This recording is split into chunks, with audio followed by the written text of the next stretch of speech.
Assalamualaikum and good evening.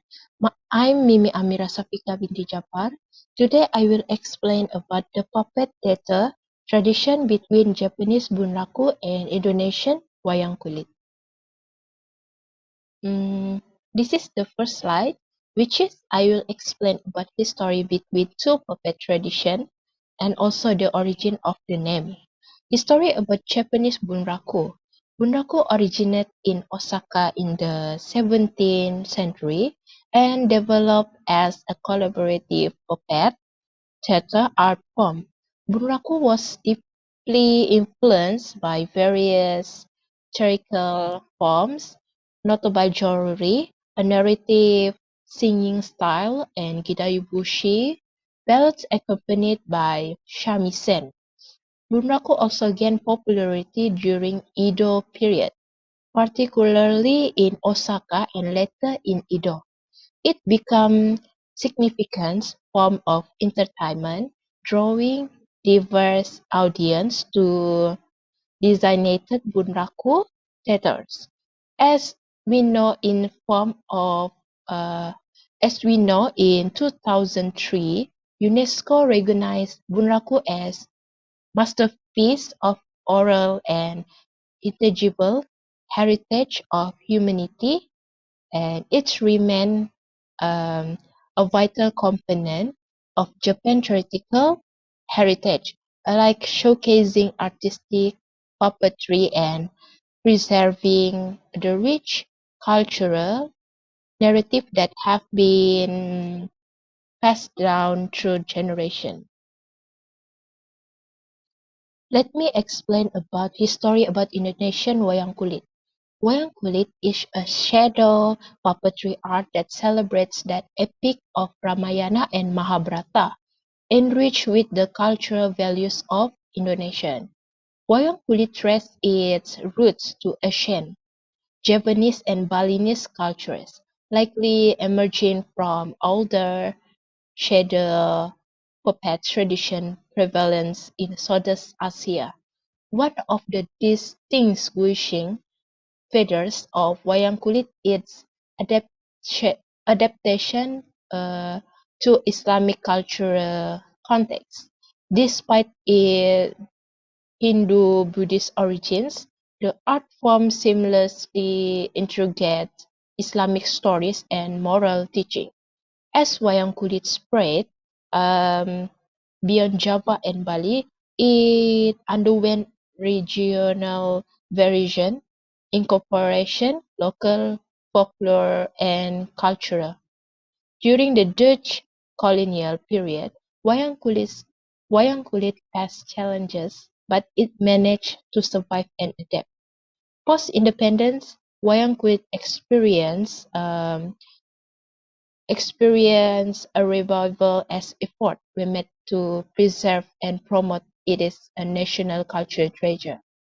So, in 2003, UNESCO recognized wayang kulit as a masterpiece of the oral and intangible heritage of humanity, same as Japanese bunraku too, highlighting its cultural significance and the dedication to safeguarding this tradition art form.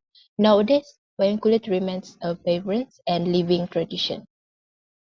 So next is origin. The name bunraku is derived from theater in Osaka that became the central venue for this performance.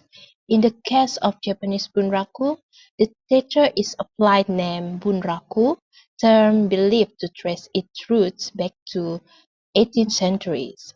The choice of naming the puppet theater after this distinguished figure holds profound historical and cultural implication.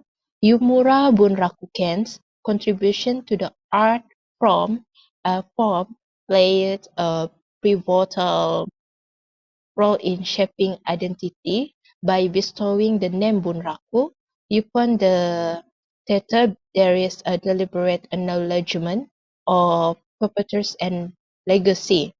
So the next is wayang. The origin, the name of wayang kulit, means shadow, reflecting the distancing better off for this performance. The term wayang translates to shadow, capturing the essence of theatrical experience as the flat leather puppet cat intricate shadow on the screen. Wayang become a fitting descriptor of this visual marvel. So, uh, the names Bunraku and Wayang Kulit is a bridge that connect the past with the present, celebrating the visionaries and artists who have contributed to the perpetuation of this treasure tradition. The second slide is about Japanese bunraku based on performance and also Indonesian wayang kulit based on performance. First, I will explain about performance Japanese bunraku, which is teachers and collaborative puppeteering, means the three puppeteers working in unison to manipulate a single large puppet. Visible puppeteers mean on the well-lit bunraku stage, puppeteers are prominently visible and dressed in black attire that subtly fades into the background. This is intentionally visibility serves as a unique aspect, allowing the audience to witness in real time the intricate coordination and craftsmanship involved in bringing the puppet to life. And emotional realism means the lifelike facial expression and nuanced movement of the puppets immerse the audience in a world of emotional realism. Example like capturing the genuine feeling to immerse the quality of bunraku. Narrative chanting it's called tayu utai. It introduces the role of narrator engaging in rhythm and melodic chanting, enhancing the auditory and emotional dimension. So the next is a different from wayang kulit performance because the performance like shadow play means use of shadow created by flatly the puppets on a backlit screen, adding a mystical and visually captivating element. Solo puppeteer they call the dalang, which is the dalang giving personal connection between the puppeteer and the audience because the puppeteer manipulates multiple character and many voices differences to attract attention from audience. Other than that, we see the symbolic of puppets means each puppet each puppet will carry cultural and moral significance. Then wayang kulit also using the gamelan orchestra, which is a traditional Indonesian instrument, to add some rhythmic and melodic. The harmonious sound of the gamelan orchestra became an integral part of the performance, elevating the auditory dimension of wayang kulit.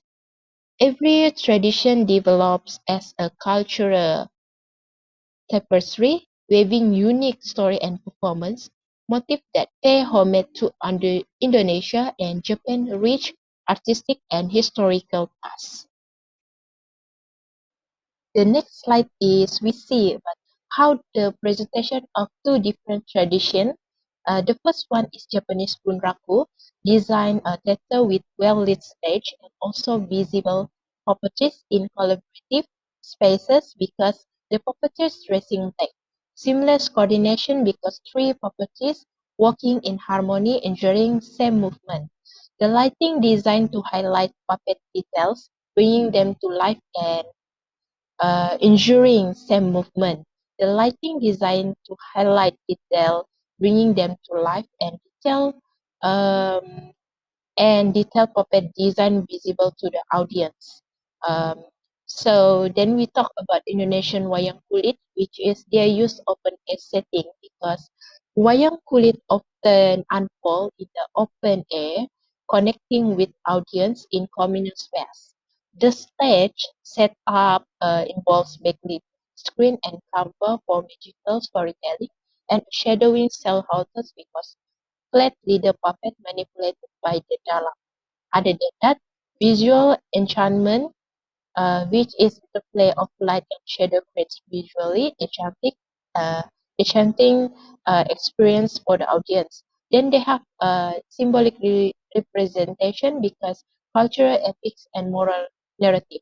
Atmospheres advance in open air setting. Each tradition approach to stage setup and lighting techniques adds a distinct layer to the overall visual presentation reflecting the cultural and artistic influence of Japanese Indonesian puppet. The next slide is we will see about the props that used in the Japanese bunraku and Indonesian wayang kulit.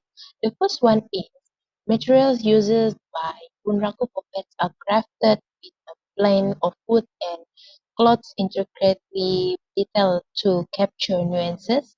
Size matters, which is the puppet stands tall up to 4 feet demanding precision uh, construction. They're also designing with a historical accuracy. Costume setting reflects specific periods of for authenticity. For example, we can see at the picture that I put in the slide, each puppet post embellishment contribute to the visual richness of the performance. That what picture in the slide is one of examples. So for Indonesian wayang kulit, we can see about the material that they use is buffalo or cow hide to making the puppet and the symbolic design representing each character in Indonesian epics with a cultural significance.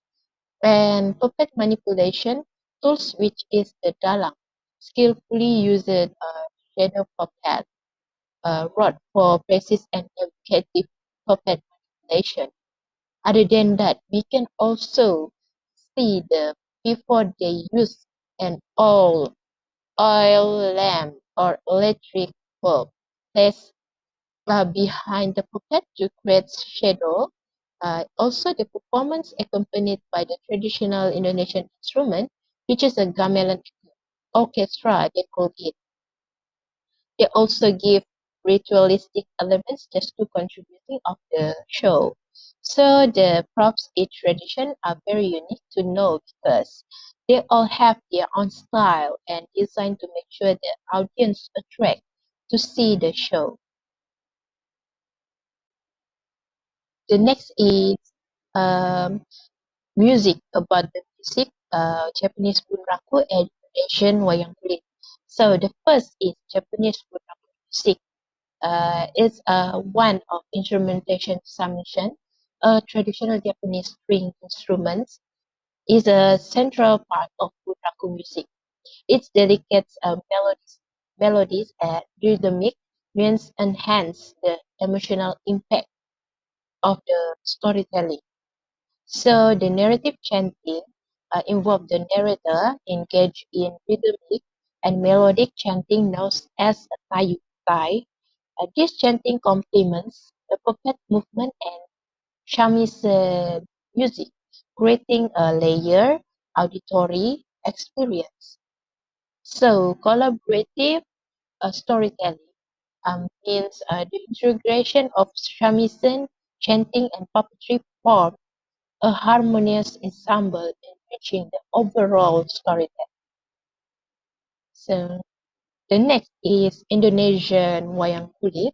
So wayang kulit performances are accompanied by a gamelan orchestra featuring traditional Indonesian instruments like gongs and metallophones. So the gamelan orchestra adds a rhythmic and melodic backdrop, enhancing the atmospheric ambience of the performance. So the music in wayang kulit reflects the rich cultural heritage of Indonesian, providing the auditory journey through its traditional sound. So that's all from music, Japanese bunraku, and invention. This is the last slide. So I found some information about the puppet tradition Japanese bunraku and Indonesian wayang kulit from this link that I put in slide. So from this link, we know as much as we want to know about how this puppet between two traditions exists. So that's all from me. Thank you.